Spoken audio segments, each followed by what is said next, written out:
بسم الله الرحمن الرحيم والصلاة والسلام على رسول الله صلى الله عليه وسلم.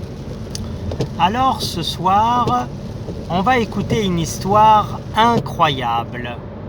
Cette histoire, c'est l'histoire de deux sahaba. Les sahaba, ce sont ceux qui ont cru en Rasulullah sallallahu alayhi wa sallam et qui l'ont vu. Et à cette époque, ils n'étaient pas encore devenus musulmans. C'était encore des mouchrikines. Et c'est qui? C'est Abu Sufyan ibn Harb, le chef de la Mecque, et Safwan ibn Umayya ibn Khalaf. Safwan ibn Umayya, c'est le fils de Umayya. Umayya, c'est celui qui était le maître de Sayyidina Bilal, qui l'a torturé, qui a mis la pierre sur lui. Alors, Abu Sufyan ibn Harb et Safwan ibn Umayya, ils étaient sortis à Taïf. Taïf, c'est un peu à l'extérieur de la Mecque. Et il est parti dans un champ à lui. Et quand il était sur le retour, eh bien, Abu Sufyan et Safwan ibn Umayya, ils voient, qu'est-ce qu'ils voient? Ils voient un loup qui chasse un lapin. Et il le poursuit. Alors il regarde l'attaque du loup, et puis il voit que le lapin, qu'est-ce qu'il fait? Pendant qu'il se sauve, il rentre dans la mosquée sacrée, ce qu'on appelle le haram. Le haram, c'est à partir de là où, parce qu'à la Mecque, il est interdit de chasser, parce que c'est un endroit sacré. Et donc le lapin, il a couru et il est rentré dans le territoire sacré, dans la terre sacrée où il est interdit de chasser.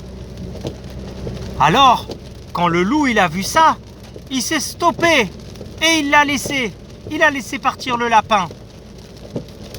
Alors Abu Sufyan ibn Harb, il dit à Safwan ibn Umayya, tu sais, ce que je viens de voir aujourd'hui, c'est incroyable franchement.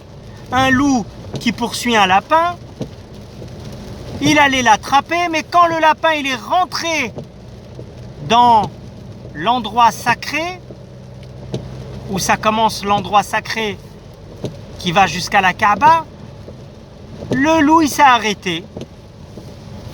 Quand le lapin il est rentré dans l'endroit sacré de la Mecque. Alors, le loup, qu'est-ce qu'il fait? Eh bien, il va parler. Le loup, il les regarde et il leur dit « Mais vous êtes étonnés? Mais moi, je suis encore plus étonné de vous. Vous m'étonnez encore plus. Vous voyez Mohammed, il vous parle et il vous le dit la vérité et vous ne croyez pas en lui? Oh, que vous êtes vraiment étonnant, vous! » Alors, quand Abu Sufyan ibn Harb et Safwan ibn Umayya, ils ont entendu ça, ils n'étaient pas encore musulmans. Alors ils étaient tellement choqués qu'ils ne parlaient plus. Ils étaient choqués. Ils n'arrivaient plus à croire ce qu'ils venaient d'entendre. Alors ils sont restés silencieux pendant un moment. Et après un moment, Abu Sufyan il a dit à Safwan ibn Umayya, surtout ne raconte ça à personne. Surtout vraiment ne le raconte à personne. Parce que si les gens entendent cela, ils vont tous devenir musulmans et partir rejoindre Mohammed. Ici se termine notre belle histoire.